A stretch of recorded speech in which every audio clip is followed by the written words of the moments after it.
Hi there, Ashland High School seniors. I am Jennifer Marsden, your college and career specialist here at Ashland High School.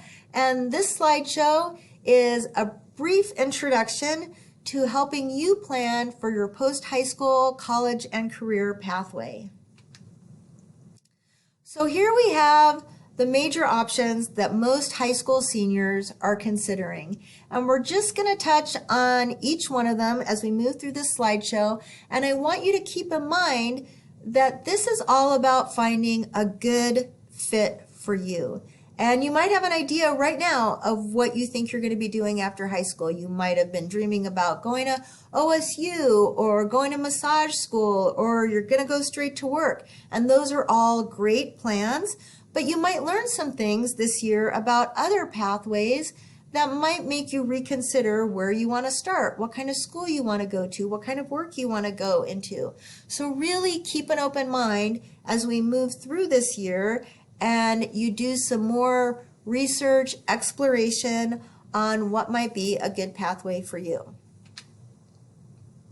Okay, this slide, education pays. It does. Research shows that the more education you have, the more you are likely to be employed. And you can see that on the left side of the screen there in red. The more education you have, the more likely you are to have a job and not be unemployed. On the right side of the screen, you see that the more education you have, those green bars show you the more money you are likely to make over your lifetime. In general, this tends to be true. But there are also a lot of career pathways where you can make a significant salary with a 2-year degree, or even less than a 2-year degree, a 1-year certificate. So say you wanted to go to Road Community College, you're interested in studying electronics, you're interested in studying physical therapy assisting or occupational therapy assisting or metal fabrication or computer science. You can get a 2-year degree, an associate's degree as it's called on this chart, and come out making $40,000 to $60,000 a year in the Rogue Valley. Someone who's getting a bachelor's degree in a different field that maybe doesn't pay as much might not be making as much as you with your associate's degree, even though this chart says that's likely to be true. Someone with a bachelor's degree in engineering might be making more. But I just want you to remember that as you start to explore career pathways, really dig deep to see what the likely salary is in these fields. What is the cost of attendance to get that degree? What am I likely to make over my lifetime? What's important to me? Maybe I want to go into a field that doesn't necessarily pay a lot, but I know the rewards are going to be huge in terms of my fulfillment in going to work every day. So really think about that. The other side to education pays is that there is a cost to education. There are tuition fees. There are housing fees if you go away to a school where you have to pay housing costs. So there are ways to get an education without necessarily going into significant debt. And we're going to spend a lot of time this year talking about that and finding an educational pathway that is a good fit for you financially as well as academically. So we're going to just do a brief overview of work because we're going to spend a lot of time in CCR talking about career pathways, helping you find the career and work that you want. So a lot of you are already working, which is awesome. A lot of you might be looking for your first jobs this year or wanting to get a different job. So we're going to be exploring career pathways in CCR through both SCORE. That was the platform you were introduced to last spring where you did the youth science assessment. We're also going to be spending time working on tools you need to get a job. So creating a resume, or if you have a resume already, how to improve it. Creating a cover letter or improving a cover letter. Every time you apply for a new job, you want to craft a resume, a cover letter that's really going to be oriented toward that job and really highlighting the skills you have that will make you a good candidate for that job. So in CCR, use your time wisely to be able to craft a resume and a cover letter that's really going to work for you. If you're interested in getting a job in the food industry, we can help you figure out how to get your food handler certification. That's something you can do online and do this year, totally self-directed, and set you up to be prepared to apply for a job in foods. Another really important thing when looking for work is references. Every job application is going to ask you for references. If you've been already employed, you can use past employers. Other great references are people who you know at AHS, your teachers, your coaches, your counselors. So think about who knows you well. And while you're here at AHS, maybe check in with a teacher or your counselor or someone you think could be a good reference for you and ask them if they'd be willing for you to use them as a reference on a job application. And if they say yes, that's awesome. And when you do use them as a reference, make sure to email them or call them and let them know that you have used them as a reference so they can be aware that they should be expecting a call from a potential employer. That's really a great courtesy, and it will really help you out because then your references will be prepared to speak to your strengths and be preparing to hear from that employer.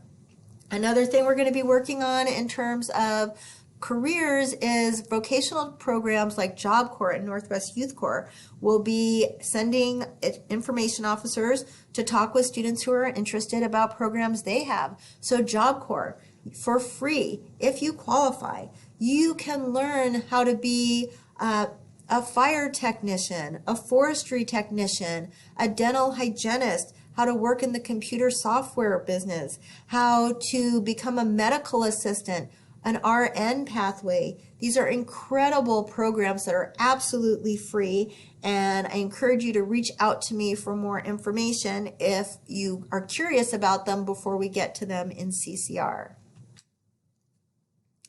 Military, a number of our students each year pursue military pathways.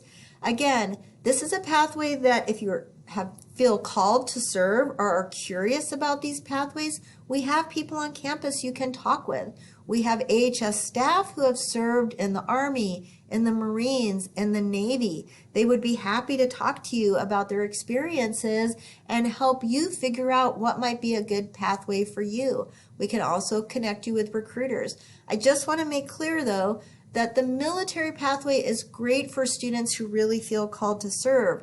If you're just thinking of the military as a pathway because you've heard it's a way to get your education paid for, I really want you to talk to me about other options, as there are lots of ways to get your education paid for.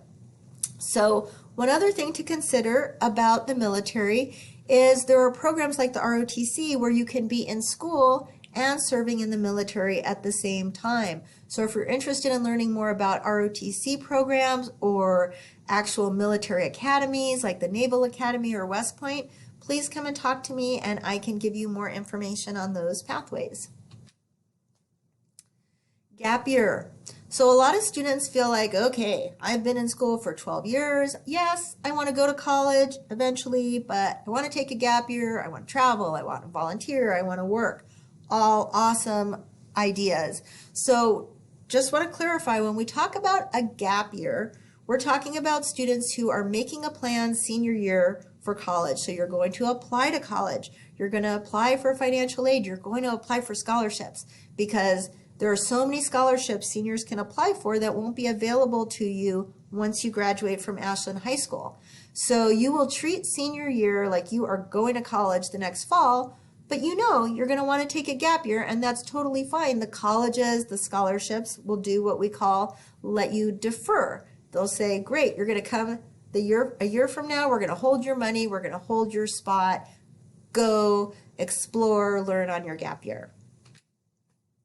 Okay, so now we're going to get into the nitty-gritty, well, the tip of the iceberg of the nitty-gritty about community colleges and four-year public and private universities, which are the educational pathways that the majority of our students take. So community colleges, Oregon has 17 of them. Most students think of RCC, maybe they know COCC and Bend, but there's a lot of incredible campuses with different programs for you to explore. The really important thing to remember about community colleges is they have an open door policy. It is really easy to apply. It's free. It can take about 15 minutes online, and you're going to have time in CCR to do that and get assistance. They have rolling admissions, so there is no clear deadline of when you have to apply by, and they accept all students regardless of your GPA.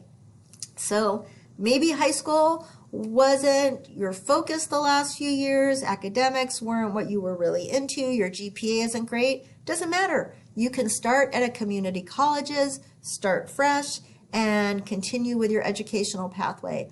Also, community college, ACT, SAT scores are not required. Another benefit of a community college, tuition is much lower.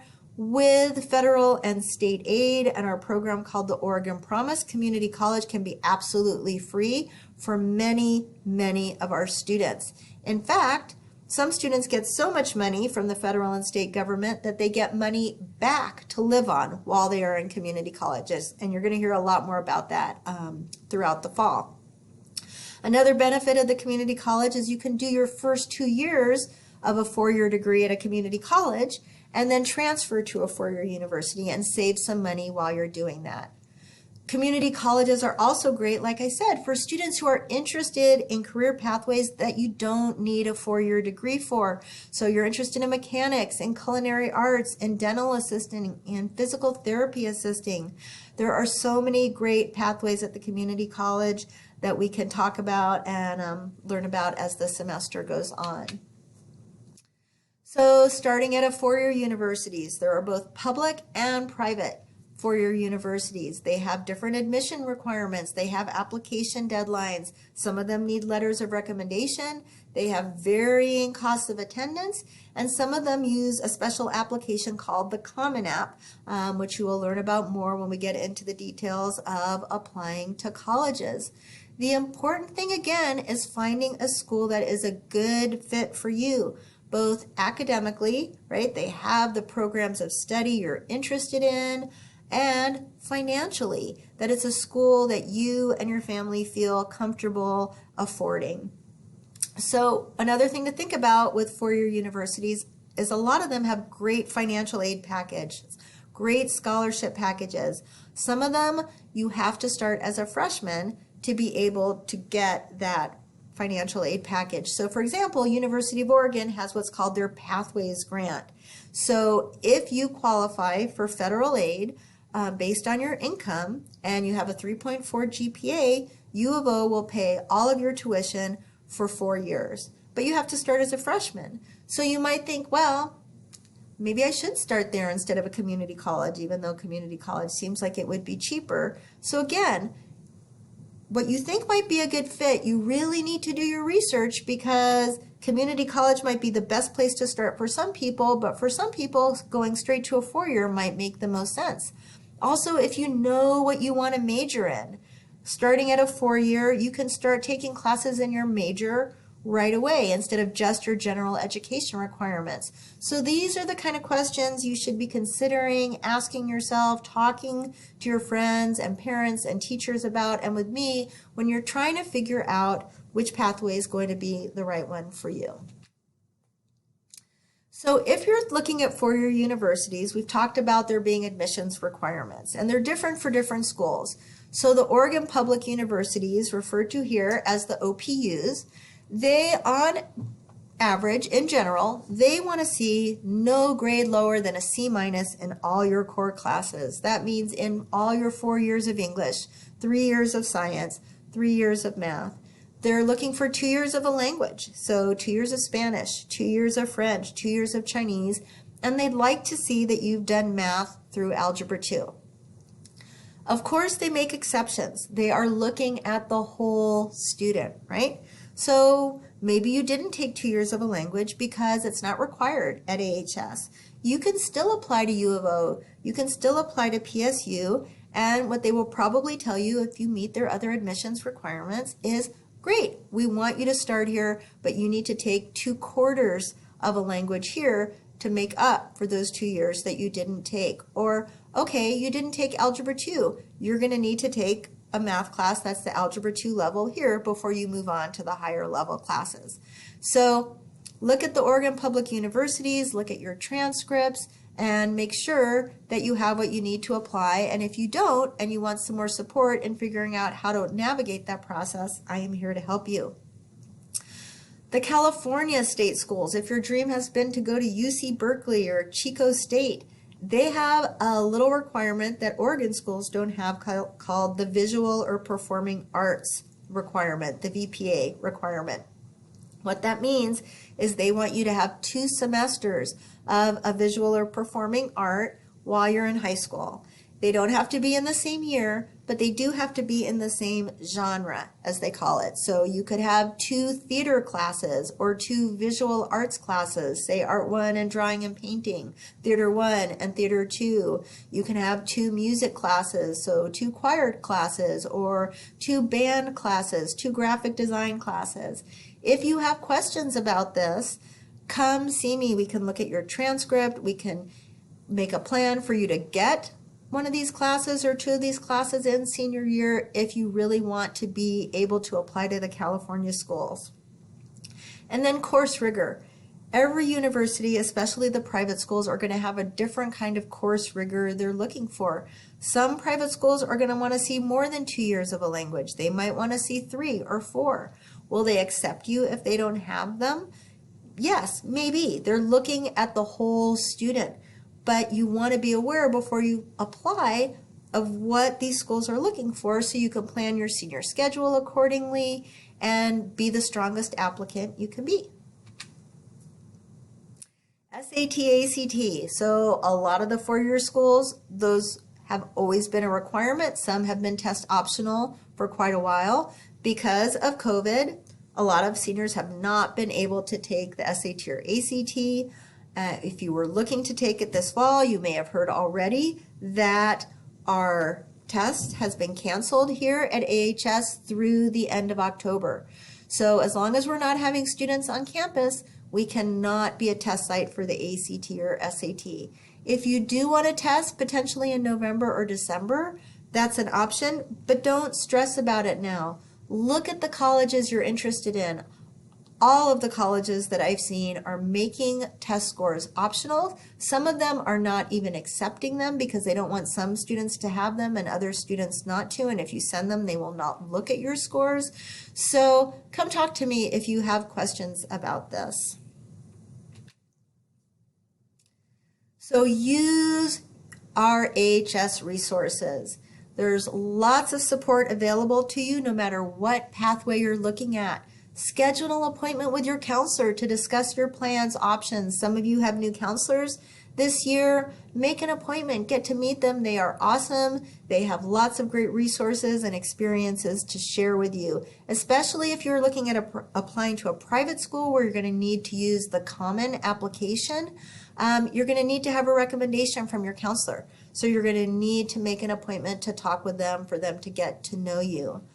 Access to college resources, the AHS college handbooks. I'm going to be giving you all sorts of information about that. Some of you may have already gotten an AHS college handbook, a hard copy, last spring.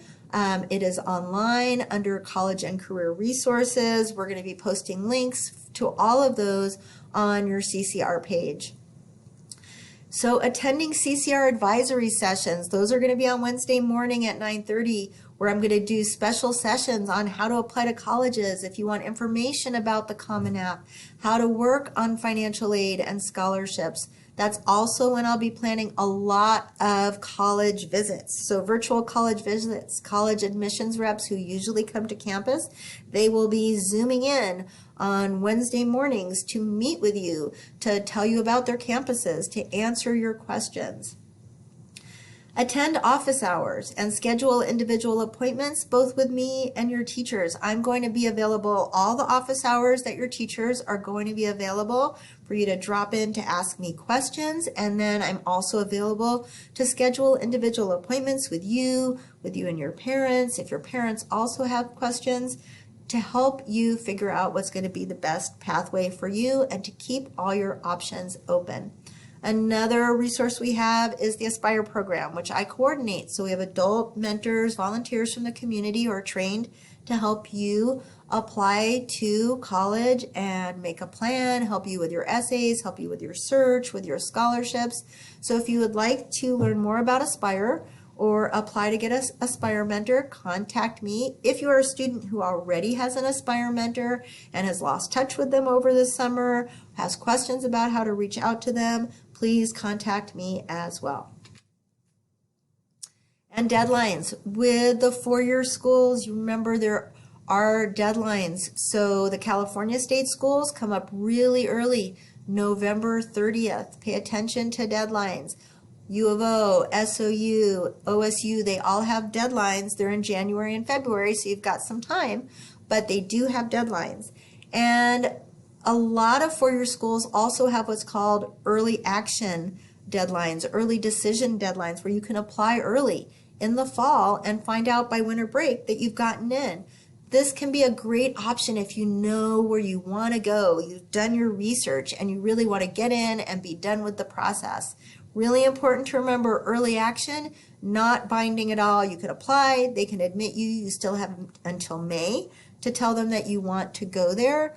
Early decision is binding. It's what's used by a lot of the private schools to really start building their freshman class early on. So if you are thinking of applying early decision to a school, please come talk to me before you do that, and we can talk about the pros and cons. So, making a list of the college pathways, the career opportunities you are thinking about is a really important step and something you can start working on. So I'm going to talk about college first. So in the college application process, as you're building your list or looking at options of where to apply, this can be a really easy process, or it can be a more long and entailed process. If you're a student that's known for a while, you want to go to Central Oregon Community College in Bend, you know you're going to get in, you know your family can afford it, this might be really straightforward for you. But if you're a student who's thought, maybe I want to go to OSU, maybe I want to go to a community college, maybe I want to go to a private school, you're going to have to do a little more thinking, look at the costs, look at the programs of study, and really figure out which schools you want to apply to and what makes sense.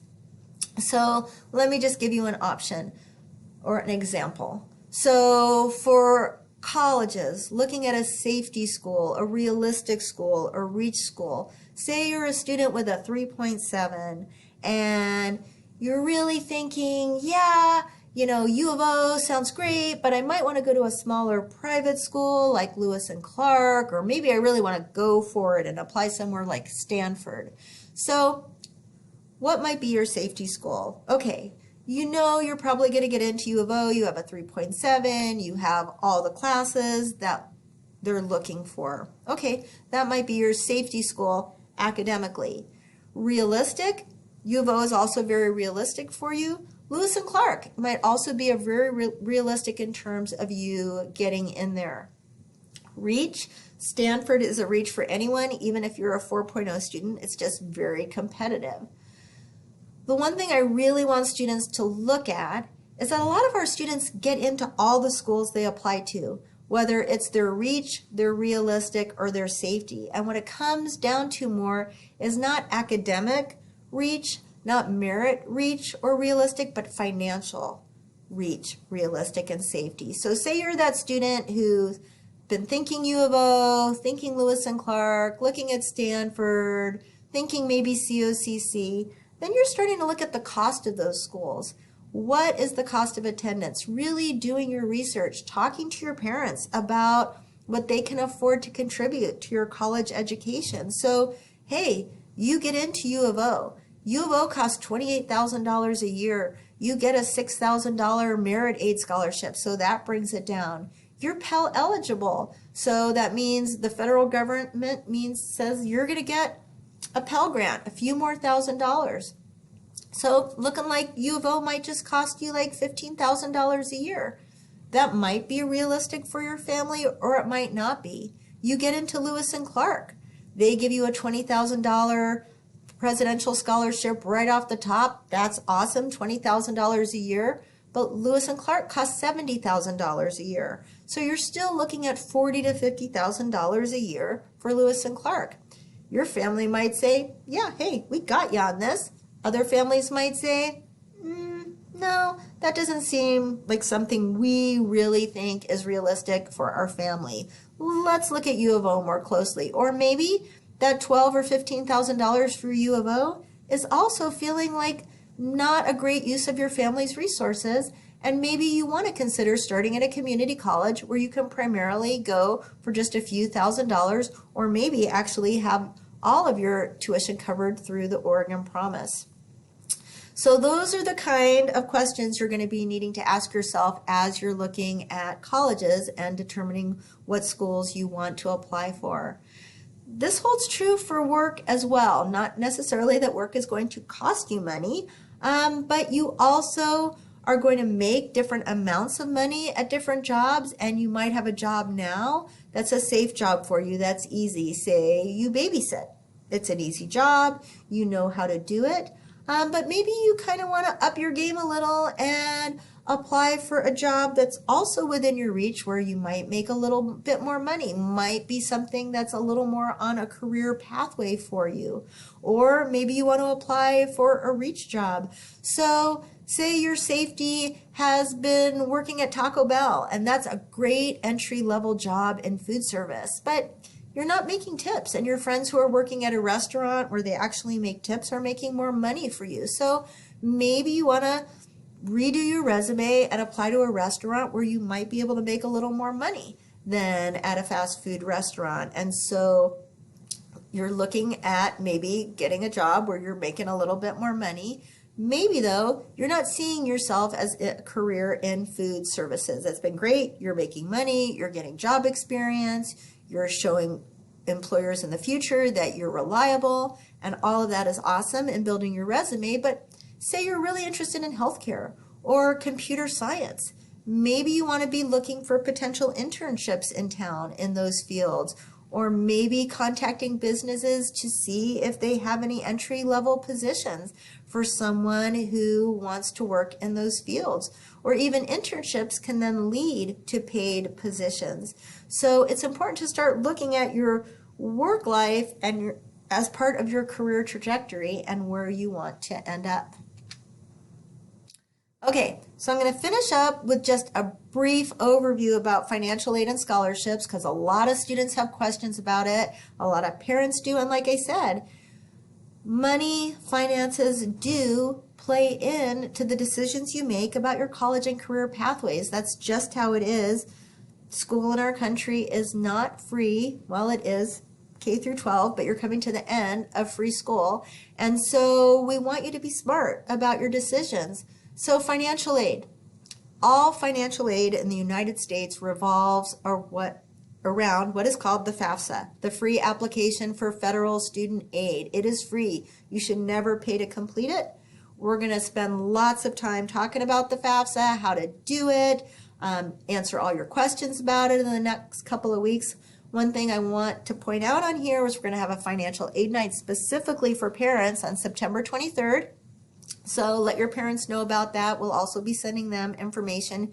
You are going to have PowerPoints, information sessions in class about that.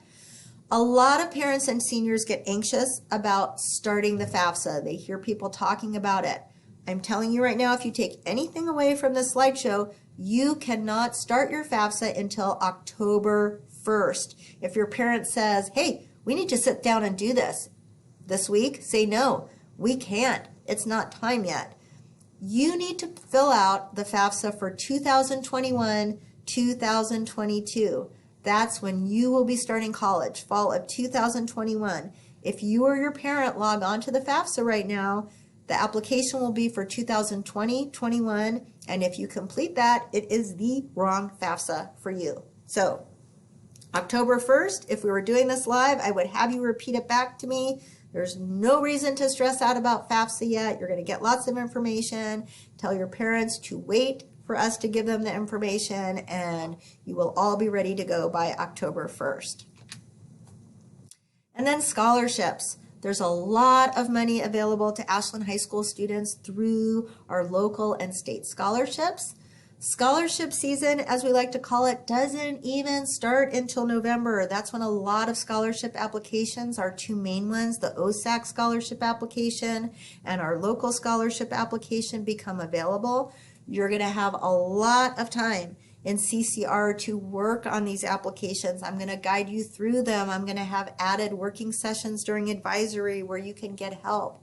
So no need to worry about this now, but if you are the overachiever who wants to spend time looking for scholarships now, you can go to the AHS website to see national scholarships that are available. The Elk Scholarship will become available at the end of October, early November. You'll start to hear information about it. But I just want you to know the money is there and you're going to get a lot of support helping to find it and completing those applications. So again, I already mentioned that financial aid information night for parents. On top of the slide is the college information sessions. So Wednesday, September 16th at 9:30 a.m., which is our CCR advisory time, I am going to go in depth about how to apply to four-year colleges and universities. So if you are interested in that, if you want to learn more about the Common App, you should mark that on your calendar that you want to attend that advisory session on Wednesday, September 16th. I'm also going to be doing a similar presentation at 5 p.m. that evening for parents. So hopefully your parents will attend as well. And so one of the reasons I'm really encouraging you to encourage your parents is the more your parents understand about this, the easier it will be for you. They're going to get stressed out about FAFSA. Let them come to these sessions so that we can reassure them that we are here to help them too, and that you are getting this information. So thank you all for listening to this. I'm going to be popping into your classes through Zoom either later today or sometime in the next couple days to answer follow-up questions on this PowerPoint and to hear what your concerns and questions are as we move forward, because I am here for you and I want you to feel really confident and comfortable reaching out to me so that I can help you get to where you want to be. So thanks.